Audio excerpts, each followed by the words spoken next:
Hello, computer സയൻസിന്റെ data structure and ഓപ്പറേഷനിലെ linked list ആണ് നമ്മൾ ഡിസ്കസ് ചെയ്തുകൊണ്ടിരുന്നത്.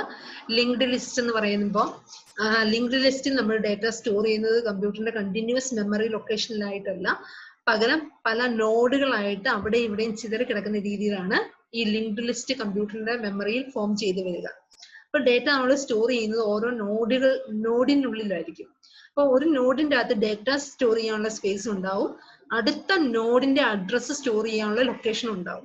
അപ്പം അറേയിലാവുമ്പം നെക്സ്റ്റ് അടുത്തടുത്ത ലൊക്കേഷനിലാണ് ഡാറ്റ സ്റ്റോർ ചെയ്യുന്നത്, അല്ലെ? ലിങ്ക്ഡ് ലിസ്റ്റ് പക്ഷെ അങ്ങനെയല്ല. ഒരു ഡാറ്റ കഴിഞ്ഞ് അടുത്ത ഡാറ്റ അതിന്റെ കണ്ടിന്യൂസ്. ഇപ്പൊ 10 കുട്ടികളുടെ മാർക്ക് അല്ലെ 10 സ്റ്റുഡൻസിന്റെ ഡാറ്റ ഞാൻ സ്റ്റോർ ചെയ്യുകയാണ്. അപ്പം ആദ്യത്തെ സ്റ്റുഡന്റിന്റെ ഡാറ്റ അഡ്രസ് 1-ലാണെങ്കിൽ രണ്ടാമത്തെ സ്റ്റുഡന്റിന്റെ ഡാറ്റ വേറെ എവിടെയോ അഡ്രസ് 100-ലോ 1000-ലോ 1400-ലോ എവിടെയെങ്കിലും ആയിരിക്കും കിടക്കുക, നമുക്ക് അറിയാൻ പറ്റിയല്ല. അപ്പൊ അതിനെ പറ്റിയുള്ള ഇൻഫർമേഷൻ എവിടെ ഉണ്ടാവും? ആദ്യത്തെ സ്റ്റുഡന്റിന്റെ ഡാറ്റ സ്റ്റോർ ചെയ്യുന്ന ആ നോഡിന്റെ കൂടെ, ആ ഡാറ്റയുടെ കൂടെ അതിന്റെ ലിങ്ക് പാർട്ട് ഉണ്ടാവും. അടുത്ത സ്റ്റുഡന്റിന്റെ നെക്സ്റ്റ് ഡാറ്റ ഇരിക്കുന്ന സ്ഥലം സ്റ്റോർ ചെയ്യുന്ന അഡ്രസ് സ്പേസ് ഉണ്ടാവും. ഇങ്ങനെയാണ് ലിങ്ക്ഡ് ലിസ്റ്റ് ഫോം ചെയ്യുന്നത്. അപ്പം ആദ്യത്തെ ഏറ്റവും ഫസ്റ്റ് നോഡിന്റെ അഡ്രസ് എവിടെ സ്റ്റോർ ചെയ്യും? ഓരോ നോഡിന്റെയും അഡ്രസ് അതിന്റെ മുമ്പത്തെ നോഡിൽ ഉണ്ടായിരിക്കും, അല്ലെ? ഫസ്റ്റ് നോഡിന്റെ അഡ്രസ് സ്റ്റാർട്ട് എന്ന് പറഞ്ഞ ഒരു പോയിന്റർ വേരിയബിളിലായിരിക്കും ഉണ്ടാവുക. അതുപോലെ തന്നെ ഏറ്റവും ലാസ്റ്റത്തെ നോഡില് ഡാറ്റ മാത്രമേ ഉണ്ടാവുള്ളൂ, അതിന് ശേഷമുള്ള ഡാറ്റ ഇല്ല. അപ്പം അതിന്റെ ലിങ്ക് പാർട്ടിൽ എന്തുണ്ടാവും? നൾ എന്ന് പറഞ്ഞ വാല്യൂ ആയിരിക്കും സ്റ്റോർ ചെയ്യുന്നത്. അപ്പൊ ഒരു ലിങ്ക്ഡ് ലിസ്റ്റ് എങ്ങനെയാണ് ഉണ്ടാക്കുക എന്നൊക്കെ ഉള്ളത് നമ്മൾ കഴിഞ്ഞ ക്ലാസ് ഡിസ്കസ് ചെയ്തതാണ്. ഈ ക്ലാസ്സിൽ നമ്മൾ പഠിക്കാൻ പോകുന്ന ലിങ്ക്ഡ് ലിസ്റ്റിന്റെ ഓപ്പറേഷൻ ആണ് ട്രാവേഴ്സൽ. അറേയിൽ നമ്മൾ ട്രാവേഴ്സൽ പഠിച്ചതാണ്. അറേയിലെ ഓരോ എലമെന്റിലൂടെയും വിസിറ്റ് ചെയ്യുന്ന ഓപ്പറേഷന് പറയുന്ന പേരാണ് ട്രാവേഴ്സൽ. ഇവിടെ ലിങ്ക്ഡ് ലിസ്റ്റിലും അങ്ങനെ തന്നെയാണ്. ലിങ്ക്ഡ് ലിസ്റ്റിലെ ഓരോ നോഡിലൂടെയും നമ്മൾ വിസിറ്റ് ചെയ്ത് പോകുന്ന ഓപ്പറേഷന് പറയുന്ന പേരാണ് ട്രാവേഴ്സൽ. അപ്പൊ ട്രാവേഴ്സൽ ഓപ്പറേഷന്റെ സ്റ്റെപ്പുകളാണ് താഴെ പറയുന്നത്. ആദ്യത്തെ സ്റ്റെപ്പ് ഇതാണ്: get the address of the first node from start and store it in temp. അപ്പൊ നമുക്കറിയാം, ഇപ്പം ഈ എക്സാമ്പിളിന്റെ അത് നോക്കുകയാണെങ്കിൽ ഇവിടെ നമുക്ക് 1, 2, 3, 4 നോഡ് ഉണ്ട്. അപ്പം ആദ്യത്തെ നോഡില് രണ്ടാമത്തെ നോഡിന്റെ അഡ്രസ് ഈ 2300 എന്ന് പറയുന്നത് മെമ്മറി ലൊക്കേഷൻ ആണ്. അതായത് രണ്ടാമത്തെ ഡാറ്റ സ്റ്റോർ ചെയ്തിരിക്കുന്ന മെമ്മറി ലൊക്കേഷൻ. ഇപ്പൊ ഇത് 4 കുട്ടികളുടെ മാർക്കാണെന്ന് വിചാരിക്കുക. ആദ്യത്തെ കുട്ടിയുടെ മാർക്ക് അത് വെച്ചിരിക്കുന്ന സ്ഥലം അതാണ് ഈ ആദ്യം സ്റ്റാർട്ട് എന്ന് പറഞ്ഞ പോയിന്ററിന്റെ അകത്ത് തുടങ്ങുന്ന നോഡിന്റെ ഫസ്റ്റ് നോഡിന്റെ അഡ്രസ്സ് വെച്ചിരിക്കും. അഡ്രസ്സ് മാത്രമേ ഉണ്ടാവുള്ളൂ ആ പോയിന്റർ വേരിയബിളിൽ. ആ അഡ്രസ് ഉള്ള ലൊക്കേഷനിലേക്ക് നമ്മൾ ചെല്ലുകയാണ്. ഇപ്പൊ ഇവിടെ എത്തി. ഇവിടെ നമുക്ക് ആദ്യത്തെ കുട്ടിയുടെ മാർക്ക് കിട്ടി. കൂടെ രണ്ടാമത്തെ കുട്ടിയുടെ ഡാറ്റ സ്റ്റോർ ചെയ്തിരിക്കുന്ന ലൊക്കേഷൻ ആണ് ഈ പറഞ്ഞിരിക്കുന്നത്. ഇനി ഇവിടെ നമ്മൾ ചെല്ലും. ഇവിടെ ചെല്ലുമ്പോൾ രണ്ടാമത്തെ കുട്ടിയുടെ ഡാറ്റയും കിട്ടും, മൂന്നാമത്തെ കുട്ടിയുടെ ഡാറ്റ സ്റ്റോർ ചെയ്തിരിക്കുന്ന ലൊക്കേഷൻ. മനസ്സിലായല്ലോ? അല്ലാതെ ഇത് കഴിഞ്ഞ് നെക്സ്റ്റ് അടുത്ത ഫിസിക്കൽ ലൊക്കേഷൻ ഒന്നും ആയിരിക്കില്ല ഡാറ്റ ഇരിക്കുക, വേറെ എവിടെയെങ്കിലും ആയിരിക്കും. ആ ഡാറ്റയുടെ അഡ്രസ് നമുക്ക് എവിടെ കാണും? അതിന്റെ മുന്നിലത്തെ ഡാറ്റയുടെ കൂടെ ഉണ്ടായിരിക്കും. അപ്പൊ ഇങ്ങനെ സെർച്ച് ചെയ്യുന്ന ഓപ്പറേഷൻ, ഓരോ നോഡിലേക്കൂടെയും സെർച്ച് ചെയ്ത് പോകുന്ന ഓപ്പറേഷൻ പറയുന്ന പേരാണ് ട്രാവേഴ്സൽ. അപ്പൊ നമ്മൾ ഈ ട്രാവേഴ്സൽ ഓപ്പറേഷനിലെ ആദ്യത്തെ സ്റ്റെപ്പ് എന്ന് പറഞ്ഞാൽ എന്താണ്? നമുക്ക് ഫസ്റ്റ് നോഡിന്റെ അഡ്രസ് കിട്ടണം. ഫസ്റ്റ് നോഡിന്റെ അഡ്രസ് എവിടുന്ന് കിട്ടും? സ്റ്റാർട്ട് എന്ന് പറഞ്ഞ പോയിന്റർ വേരിയബിൾ കിട്ടും. അപ്പൊ ആദ്യത്തെ സ്റ്റെപ്പ് എന്ന് പറഞ്ഞാൽ സ്റ്റാർട്ട് എന്ന് പറഞ്ഞ പോയിന്റർ വേരിയബിളിൽ നിന്നും ടെംപ് എന്ന് പറഞ്ഞ ടെമ്പററി വേരിയബിൾ, അതാണ് ടെംപ് എന്ന് ഉദ്ദേശിക്കുന്നത്. ടെംപ് എന്ന് പറഞ്ഞ വേരിയബിളിലേക്ക് നമ്മൾ ആദ്യത്തെ അഡ്രസ് എടുത്തു വെക്കുന്നു. Get the address of the first node from start and store it in temp. Temp എന്ന് പറഞ്ഞ വേരിയബിളിലേക്ക് നമ്മൾ ആദ്യത്തെ നോഡിന്റെ അഡ്രസ് എടുത്ത് വെക്കുന്നു. ഇനി രണ്ടാമത്തെ step, using the address in temp. ടെംപിലെ അഡ്രസ് ഉപയോഗിച്ച് get the data of the first node and store in van. ടെംപിലെ അഡ്രസ് എന്ന് പറഞ്ഞാൽ നമ്മൾ സ്റ്റാർട്ട് എന്ന് പറഞ്ഞ പോയിന്റ്, ആദ്യത്തെ നോഡിന്റെ അഡ്രസ് നമുക്ക് സ്റ്റാർട്ടിൽ നിന്ന് കിട്ടി, അതെടുത്ത് ടെംപിലേക്ക് എടുത്തു വെച്ചു. ഇനി ടെംപ് ഉപയോഗിച്ച് ഫസ്റ്റ് നോഡിനെ നമ്മൾ കണ്ടുപിടിക്കുക. എന്നിട്ട് അതിലെ ഡാറ്റ, അതായത് ഇവിടെ ആദ്യത്തെ കുട്ടിയുടെ മാർക്ക്, ഈ ഡാറ്റ വാൽ എന്ന് പറഞ്ഞ വേരിയബിളിലേക്ക് എടുത്തു വെക്കുന്നു. ദെൻ മൂന്നാമത്തെ step, also get the content of the link part of this node. അതിന്റെ കൂടെ തന്നെ ഡാറ്റയോടൊപ്പം തന്നെ നമ്മൾ എന്ത് ചെയ്യണം? അടുത്ത നോഡിന്റെ അഡ്രസ് നമുക്ക് ഇവിടുന്ന് കിട്ടും, അതെടുത്ത് എവിടെ വെക്കുക? Store it in temp. ടെംപിലേക്ക് നമ്മൾ എടുത്തു വെക്കുന്നു. അപ്പൊ ടെമ്പററിയിൽ ആദ്യം നമ്മൾ ഫസ്റ്റ് നോഡിന്റെ കിട്ടി, അവിടുന്ന് കിട്ടിയ അനുസരിച്ച് ഫസ്റ്റ് നോഡിൽ ചെല്ലുന്നു, അവിടുത്തെ ഡേറ്റ എടുത്ത് വാൽ എന്ന് പറഞ്ഞ വേരിയബിളിലേക്ക് എടുത്ത് വെക്കുന്നു. അപ്പൊ അതിനോടൊപ്പം നമുക്ക് രണ്ടാമത്തെ നോഡിന്റെ അഡ്രസ്സ് കിട്ടും. ആ അഡ്രസ്സ് എടുത്ത് ടെമ്പിലേക്ക് എടുത്ത് വെക്കുന്നു. ആദ്യത്തെ നോഡിന്റെ കിട്ടി കഴിഞ്ഞു, നമ്മൾ ഉപയോഗിച്ചു, നമ്മൾ അവിടെ ചെന്നു. എന്നിട്ട് ഈ അഡ്രസ്സ് മാറ്റി എന്ത് ചെയ്യുന്നു, രണ്ടാമത്തെ നോഡിന്റെ അഡ്രസ്സ് അത് എടുത്തു വെക്കുന്നു. ഇനി നമ്മൾ ഇവിടുന്ന് എന്ത് ചെയ്യുന്നു, ഇവിടുന്ന് മൂന്നാമത്തേലേക്ക് എടുത്തു വെക്കുന്നു. എന്നിട്ട് ആ വാല്യൂവിനെ എടുത്ത് നമ്മൾ വാൽ എന്ന് പറഞ്ഞ വേരിയബിളിലേക്ക് എടുത്തു വെക്കുന്നു. എന്നിട്ട് അഡ്രസ്സ് അടുത്ത മൂന്നാമത്തെ വേരിയബിളിന്റെ നോഡിന്റെ അഡ്രസ്സ് നമുക്ക് അവിടുന്ന് കിട്ടും. അപ്പൊ ഈ 2300 മാറ്റി ഇവിടെ 3500 എടുത്ത് കിട്ടുന്നു. അപ്പൊ മൂന്നാമത്തെ നോഡ് നമുക്ക് എവിടെയാണെന്നുള്ളത് കിട്ടി. എന്നിട്ട് നമ്മൾ മൂന്നാമത്തെ ലൊക്കേഷനിലേക്ക് ചെല്ലുന്നു. അവിടെ നമ്മൾ ആ വാല്യൂവിനെ എടുത്ത് വാൽ എന്ന് പറഞ്ഞ വേരിയബിളിലേക്ക് എടുത്ത് വെക്കുന്നു. എന്നിട്ട് നാലാമത്തെ വേരിയബിളിന്റെ നോഡിന്റെ അഡ്രസ്സ് നമുക്ക് ഇവിടെ കിട്ടും. അതിനെ എടുത്ത് ടെമ്പിലേക്ക് എടുത്ത് വെക്കുന്നു. നാലാമത്തേത് ചെല്ലുന്നു. നാലാമത്തേത് നിന്ന് ഡേറ്റ എടുത്ത് വാൽ എന്ന് പറഞ്ഞ വേരിയബിളിലേക്ക് എടുത്ത് വെക്കുന്നു. അവിടെ അഡ്രസ്സ് നോക്കുമ്പോൾ നള്ളാണ്. നള്ളാവുമ്പോൾ എന്ത് ചെയ്യും, നമ്മുടെ ട്രാവേഴ്സൽ ഓപ്പറേഷൻ ഇവിടെ തീർന്നു. നമ്മൾ എല്ലാ നോഡിലും വിസിറ്റ് ചെയ്ത് കഴിഞ്ഞു, നമ്മുടെ ഓപ്പറേഷൻ ഇവിടെ തീരുന്നു. നോക്കിയേ, if the content of the temp is not null, ടെമ്പിലെ അഡ്രസ് ഉള്ളതിന്റെ കണ്ടന്റ് നോട്ട് നൾ ആകുന്നിടം വരെ എന്ത് ചെയ്യുന്നു, ഈ സ്റ്റെപ്പ് രണ്ടാമത്തെ സ്റ്റെപ്പിലേക്ക് തിരിച്ചു പോവുക, സ്റ്റെപ്പ് റിപ്പീറ്റ് ചെയ്യുന്നു. Otherwise stop. എപ്പോഴാണോ നൾ ആകുന്ന അന്നേരം നമ്മുടെ ഓപ്പറേഷൻ ഇവിടെ തീരുന്നു, സ്റ്റോപ്പ് ആകുന്നു. എളുപ്പമാണല്ലോ. ഇതാണ് ട്രാവേഴ്സൽ ഓപ്പറേഷൻ. അടുത്ത് നമ്മൾ പഠിക്കാൻ പോകുന്നത് ഇൻസേർഷൻ ഓപ്പറേഷൻ ആണ്. ഒരു അറയിലെ ഇൻസേർഷൻ എന്ന് പറയുന്നത് ഉദ്ദേശിക്കുന്നത്, ഇവിടെ നമ്മൾ ഇനി ഈ സ്റ്റെപ്പുകൾ പഠിക്കാൻ പോകുന്നത് ഏറ്റവും ആദ്യത്തെ ലൊക്കേഷനിലേക്കോ ലാസ്റ്റ് ലൊക്കേഷനിലേക്കോ നമ്മൾ ഇൻസേർട്ട് ചെയ്യുന്ന കാര്യമല്ല പറയുന്നത്, മറിച്ച് ഒരു പുതിയ നോഡ് ഉണ്ടാക്കി നമുക്ക് ഇഷ്ടമുള്ള ഒരു പർട്ടിക്കുലർ ലൊക്കേഷനിലേക്ക് ഒരു നോഡിനെ എങ്ങനെ ഇൻസേർട്ട് ചെയ്യാം. അപ്പൊ ഒരു നോഡ് ഉണ്ടാക്കി എങ്ങനെ ആ നോഡിനെ, നമുക്ക് ഓൾറെഡി ഒരു ലിങ്ക്ഡ് ലിസ്റ്റ് ഉണ്ട്, ആ ലിങ്ക്ഡ് ലിസ്റ്റിന്റെ ഏതെങ്കിലും ഒരു നമുക്ക് ഇഷ്ടമുള്ള ഒരു പൊസിഷനിലേക്ക് എങ്ങനെയാണ് ഈ നോഡിനെ ആഡ് ചെയ്യുക എന്നുള്ളതിന്റെ സ്റ്റെപ്പാണ് അടുത്ത് നമ്മൾ പഠിക്കാനായിട്ട് പോകുന്നത്. ആദ്യത്തെ സ്റ്റെപ്പാണ് create a node and store its address in temp. അപ്പൊ സപ്പോസ് നമുക്ക്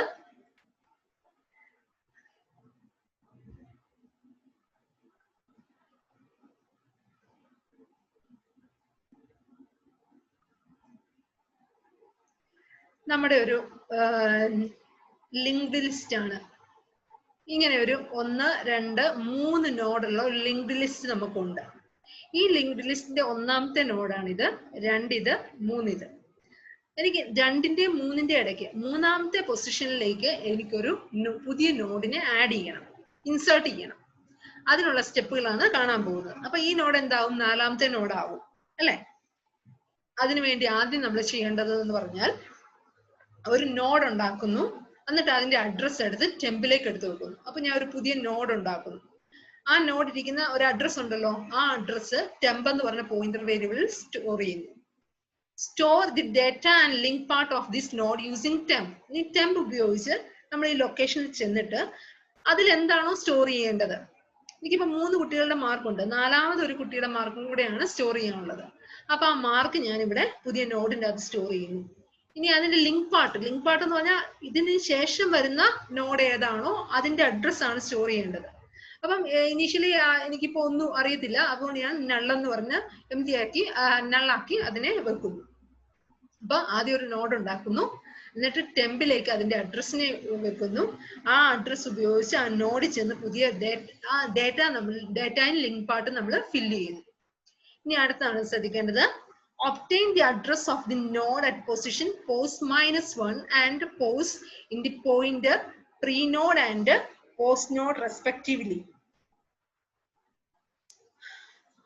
Pos +1 ആണ് and pos +1 in the pointers pre-node and post-node respectively with the help of traversal operation. Traversal operation ഉപയോഗിച്ച് നമ്മൾ പൊസിഷൻ, പോസ് എന്ന് പറയുന്നത് എന്താണ്, നമ്മൾ ഏത് ലൊക്കേഷനിലേക്കാണ് ഇനി നമ്മുടെ പുതിയ നോഡിനെ ഇൻസേർട്ട് ചെയ്യേണ്ടത്. ഈ എക്സാമ്പിളിന്റെ അകത്താണെങ്കിൽ നമുക്ക് ഇൻസേർട്ട് ചെയ്യേണ്ടത് ഇവിടെ 1ാമത്തെ, 2ാമത്തേത്, 3ാമത്തെ പൊസിഷനിലേക്കാണ് ഇൻസേർട്ട് ചെയ്യേണ്ടത്. അപ്പൊ നമ്മുടെ പോസ് എന്ന് പറയുന്നത് 3 ആണ്. അപ്പൊ നമ്മൾ ചെയ്യേണ്ടത് പോസ് -1, 3 -1 എന്ന് പറയുന്നത് 2, സെക്കൻഡ് ലൊക്കേഷന്റെ അഡ്രസ്സും പോസ് +1 പോസ് എന്ന് പറയുന്നത് 3 ആണ്. 3 + 1 എന്ന് പറഞ്ഞാൽ 4. ഫോർത്ത് നോഡിന്റെ അഡ്രസ് നമ്മൾ ഒബ്റ്റെയിൻ ചെയ്തിട്ട് കിട്ടിയിട്ട് എടുത്തിട്ട് അത് എവിടെ വെക്കണം? പ്രീ നോഡിലും പോസ്റ്റ് നോഡിലും ആക്കി വെക്കുക. അതായത് രണ്ടാമത്തെ മെമ്മറിയുടെ അഡ്രസ്, രണ്ടാമത്തെ നോഡിന്റെ അഡ്രസ്. രണ്ടാമത്തെ നോഡ് എന്ന് പറയുന്നത് ഏതാണ്? ഇതാണ്. ഇതിന്റെ അഡ്രസ് എവിടെയായിരിക്കുന്നത്? ആദ്യത്തെ നോഡിലല്ലേ ഇരിക്കുന്നത്. സെക്കൻഡ് നോഡിന്റെ അഡ്രസ് എവിടെയാ സ്റ്റോർ ചെയ്തിരിക്കുന്നത്? ഫസ്റ്റ് നോഡിലാണ് സ്റ്റോർ ചെയ്തിരിക്കുന്നത്. അതുകൊണ്ട് ആ സെക്കൻഡ് നോഡിന്റെ അഡ്രസ്, അതായത് ഫസ്റ്റ് നോഡിലുള്ള അഡ്രസ് പ്രീ നോഡിൽ എടുത്ത് വെക്കണം. അതുപോലെ തന്നെ എന്താണ്? Fourth node. ഫോർത്ത് നോഡ് എന്ന് പറഞ്ഞാൽ ലാസ്റ്റ് നോഡാണ് ഇത്. നമ്മൾ ഇവിടെയോട്ടാണ് ഇൻസേർട്ട് ചെയ്ത് കഴിയുമ്പോൾ ഇത് ഫോർത്ത് നോഡാവും. ഈ ഫോർത്ത് നോഡിന്റെ അഡ്രസ് ഇപ്പൊ എവിടെയായിരിക്കുന്നത്? ഈ നോഡിലാണ് ഇരിക്കുന്നത്. അത് പോസ്റ്റ് നോഡിലേക്കും എടുത്തു വെക്കുന്നു. അപ്പം പ്രീ നോഡും പോസ്റ്റ് നോഡിലേക്കും ഇതിന്റെ അകത്ത് പോസ്റ്റ് -1ന്റെ അഡ്രസ്, അതായത് സെക്കൻഡ് നോഡിന്റെ അഡ്രസ്. നമുക്ക് തേർഡിലാണ് നമുക്ക് നമ്മുടെ പൊസിഷൻ ഇരിക്കുന്നത്. അപ്പം പോസ്റ്റ് -1ന്റെ അഡ്രസ്, അതായത് സെക്കൻഡ് നോഡിന്റെ അഡ്രസ് പ്രീ നോഡ് എന്ന് പറഞ്ഞ പോയിന്ററിലേക്കും പോസ്റ്റ് +1, അതായത് നാലാമത്തെ നോഡിന്റെ അഡ്രസ്, അത് മൂന്നാമത്തെ നോഡിലാണ് ഇരിക്കുന്നത്, അത് എവിടെ വെക്കണം? പോസ്റ്റ് നോഡിലും എടുത്തു വെക്കണം. എന്നിട്ട് എന്ത് ചെയ്യണം? Copy the content of temp. ടെമ്പിലെ കണ്ടന്റ്, ടെമ്പിന്റെ അകത്ത് തന്നെ ഇരിക്കുന്നത്. ടെമ്പിന്റെ അകത്ത് നമ്മൾ വെച്ചിരിക്കുന്ന പുതിയത് ക്രിയേറ്റ് ചെയ്ത നോഡിന്റെ അഡ്രസ് ആണ് ടെമ്പിൽ ഇരിക്കുന്നത്. ഈ കണ്ടന്റ് എന്ത് ചെയ്യണം? Copy the content of temp into the link part of the node at position post -1. Post -1 അതായത് 2 സെക്കൻഡ് നോഡ് അല്ലെ? സെക്കൻഡ് നോഡ് എന്ന് പറയുന്നത് ഇപ്പൊ ഇതാണ് ഫസ്റ്റ് നോഡ്, സെക്കൻഡ് നോഡ്. ഇതിന്റെ ലിങ്ക് പാർട്ടിൽ എന്ത് വെക്കണം? ടെമ്പിലെ കണ്ടന്റ് വെക്കണം. ഇതിന്റെ ലിങ്ക് പാർട്ടിൽ നമ്മളിപ്പം നിലവിൽ 3000 എന്നാണ് കിടക്കുന്നത്. ഇനീഷ്യലി നമുക്ക് 3 നോഡേ ഉള്ളൂ. ഈ സെക്കൻഡിന്റെയും തേർഡിന്റെയും ഇടയ്ക്കായിട്ട് നമുക്കൊരു പുതിയ നോഡ് ഇവിടെ വെക്കണം. അപ്പൊ എന്ത് ചെയ്യണം? ഇതിന്റെ അഡ്രസ് മാറ്റി ടെമ്പിൽ ഇരിക്കുന്ന പുതിയ നോഡിന്റെ അഡ്രസ് നമ്മൾ എവിടെ വെക്കണം? 3000ന് പകരം 3500 വെക്കണം. മനസ്സിലായോ? അപ്പൊ നമ്മള് സെക്കൻഡ് നോഡിൽ നമ്മൾ എന്ത് ചെയ്യണം? പുതിയ നോഡ് ടെമ്പിലെ കണ്ടന്റ്, അതായത് പുതിയ നോഡിന്റെ അഡ്രസ് എടുത്ത് വെക്കുന്നു. പ്രീ നോഡ് ഉപയോഗിച്ച് നമ്മൾ എന്ത് ചെയ്യുന്നു? പ്രീ നോഡിന്റെ അകത്ത് നമ്മൾ എന്താണ് 2300 എന്ന് പറയുന്ന ഈ സെക്കൻഡ് നോഡിന്റെ അഡ്രസ് ആണ് ഇരിക്കുന്നത്. അവിടെ ചെന്നിട്ട് അതിലെ കണ്ടന്റ് ലിങ്ക് പാർട്ടില് ചേഞ്ച് ചെയ്യുന്നു. അടുത്ത ലിങ്ക് പാർട്ടിലെ 3000 എന്നുള്ളത് ടെമ്പ് എന്ന് പറഞ്ഞ വേരിയബിളിലെ 3500 എന്ന് പറയുന്നത്, അതായത് പുതിയ നോഡിന്റെ അഡ്രസ് എടുത്തു വെക്കുന്നു. ഇനി അടുത്തത് copy the content of post node into the link part of the new node that is pointed by temp. അപ്പം ഇനി അടുത്ത എന്താണ്? പോസ്റ്റ് നോഡിലെ കണ്ടന്റ്, നമ്മൾ എന്ത് ചെയ്യണം? ന്യൂ നോഡിലേക്ക് കോപ്പി ചെയ്യണം. ന്യൂ നോഡില് നമ്മൾ നള്ളായിട്ടാണ് വെച്ചിരിക്കുന്നത്. ഈ നൾപാർട്ട് മാറ്റി നൾപാർട്ടിന്റെ അവിടെ എന്ത് ചെയ്യണം? നമ്മളുടെ പോസ്റ്റ് നോഡിലെ അഡ്രസ്, ഈ 3000 എന്ന് പറഞ്ഞ അഡ്രസ് ഇങ്ങോട്ട് വെക്കണം. ഈ പുതുതായിട്ട് ക്രിയേറ്റ് ചെയ്ത ഈ നോഡിലേക്ക് 48 എന്ന് പറയുന്ന നോഡിലേക്ക് നമ്മൾ എന്ത് ചെയ്യണം? പോസ്റ്റ് നോഡിന്റെ കണ്ടന്റ് 3000 എടുത്ത് വെച്ചു. അപ്പൊ നോക്കിയേ, ഇപ്പൊ ആദ്യം നമ്മൾ ഈ നോഡ് ചെല്ലുമ്പോൾ 2300 എന്ന് കാണുമ്പോൾ ഈ ലൊക്കേഷനിൽ വരും. അവിടുത്തെ ഡേറ്റ നമ്മൾ നോക്കി കഴിയുമ്പോൾ 3500 എന്ന് പറഞ്ഞ സ്ഥലത്തേക്ക് പോകാൻ പറയും. അത് നമ്മൾ പുതുതായിട്ടുണ്ടാക്കിയ നോഡാണ്. ഈ പുതിയ നോഡ് നമ്മൾ എന്ത് ചെയ്യണം? ലാസ്റ്റ് നോഡിന്റെ അഡ്രസ്സ്, അതായത് പോസ്റ്റ് നോഡിലെ കണ്ടന്റ് 3000 ആണ് പോസ്റ്റ് നോഡിൽ ഇരിക്കുന്നത്, അതുകൊണ്ട് വെക്കുന്നു. അവിടെ ചെല്ലുമ്പോൾ നമുക്ക് ലാസ്റ്റ് നോഡ് നമ്മൾ കാണും. അപ്പൊ നമുക്ക് നമ്മുടെ ലിങ്ക് ലിസ്റ്റിൽ ഇപ്പൊ നമുക്ക് എക്സ്ട്രാ നമുക്ക് 3 നോഡ് ഉണ്ടായിരുന്ന ലിങ്ക് ലിസ്റ്റിൽ നാലാമതൊരു നോഡ് ഈ രണ്ടിന്റെ ലാസ്റ്റത്തെ നോഡിന്റെ ഇടയ്ക്കായിട്ട് പുതിയൊരു മൂന്നാമത്തെ നോഡ് നമുക്ക് ഇൻസേർട്ട് ചെയ്യാനായിട്ട് പറ്റും. ഒന്ന് വായിച്ചു നോക്കി മനസ്സിലാക്കാൻ സിമ്പിൾ ആണ്. പെട്ടെന്ന് കാണുമ്പോൾ കുറച്ച് കൺഫ്യൂഷൻ ഒക്കെ തോന്നുമെങ്കിലും മനസ്സിലാക്കി ഈ പിക്ചറും കൂടെ വെച്ച് നിങ്ങൾക്ക് നോക്കിക്കഴിഞ്ഞു കഴിഞ്ഞാൽ എളുപ്പമായിട്ട് നമുക്ക് ഇനീഷ്യലി നമുക്ക് എന്ത് ചെയ്യണം? 3 നോഡേ ഉള്ളൂ. ഒരു പുതിയ നോഡ് ആദ്യം ഉണ്ടാക്കി അതിന്റെ അഡ്രസ് ടെമ്പ് എന്ന് പറഞ്ഞ വേരിയബിളിലേക്ക് എടുത്തു വെക്കുന്നു. ഇനി എന്താണ്? നമ്മൾ എങ്ങോട്ടാണ് ഇൻസേർട്ട് ചെയ്യേണ്ടതെന്ന് തീരുമാനിക്കണം. ഇപ്പൊ ഈ എക്സാമ്പിളിനകത്ത് എനിക്ക് മൂന്നാമതായിട്ടാണ് നമ്മുടെ നോഡ് ഇൻസേർട്ട് ആവേണ്ടത്. അപ്പൊ നമ്മുടെ പൊസിഷൻ എന്ന് പറയുന്നത് 3 ആണ്. അപ്പൊ ഇനി നമ്മൾ എന്ത് ചെയ്യണം? പ്രീ നോഡ് എന്ന് പറഞ്ഞ പോയിന്ററിലേക്ക് 3 - 1, അതായത് രണ്ടാമത്തെ ലൊക്കേഷന്റെ അഡ്രസ്, രണ്ടാമത്തെ ലൊക്കേഷന്റെ അഡ്രസ് എവിടെയാണ്? ഒന്നാമത്തെ ലൊക്കേഷനിലാണ് കിടക്കുന്നത് അല്ലെ? അവിടുന്ന് രണ്ടാമത്തെ ലൊക്കേഷന്റെ അഡ്രസ് പ്രീ നോഡിൽ വെക്കുക. ലാസ്റ്റത്തെ ലൊക്കേഷൻ, നാലാമത്തെ ലൊക്കേഷന്റെ അഡ്രസ് പോസ്റ്റ് നോഡിലും എടുത്ത് വെക്കുക. എന്നിട്ട് നമ്മൾ എന്ത് ചെയ്തു? നമ്മള് പ്രീ നോഡിന്റെ അഡ്രസ്സിലുള്ള അഡ്രസ്സിൽ ഒരു എന്താണ് രണ്ടാമത്തെ നോഡിന്റെ അഡ്രസ് നമ്മൾ സ്റ്റോർ ചെയ്തിട്ടുണ്ട്. അവിടെ ചെന്നിട്ട് അതിന്റെ ലിങ്ക് പാർട്ട് മാറ്റി ടെമ്പ് എന്ന് പറഞ്ഞ ഇത് സ്റ്റോർ ചെയ്തിരിക്കുന്ന പുതിയ നോഡിന്റെ അഡ്രസ്സിനെ എടുത്തു വെക്കുന്നു. ഇനി പുതിയ ലിങ്ക് പാർട്ടിൽ പോയി പോസ്റ്റ് നോഡിലെ അഡ്രസ്, അതായത് ലാസ്റ്റത്തെ നോഡിന്റെ അഡ്രസ് നമ്മൾ അവിടെ പോയി സ്റ്റോർ ചെയ്യും. ഇത്രേ ഉള്ളൂ സംഭവം. അപ്പൊ ഇത് ഇവിടെ കൊണ്ട് ഇൻസേർഷൻ ഓപ്പറേഷൻ ആണ് നമ്മളിവിടെ ഡിസ്കസ് ചെയ്തത്.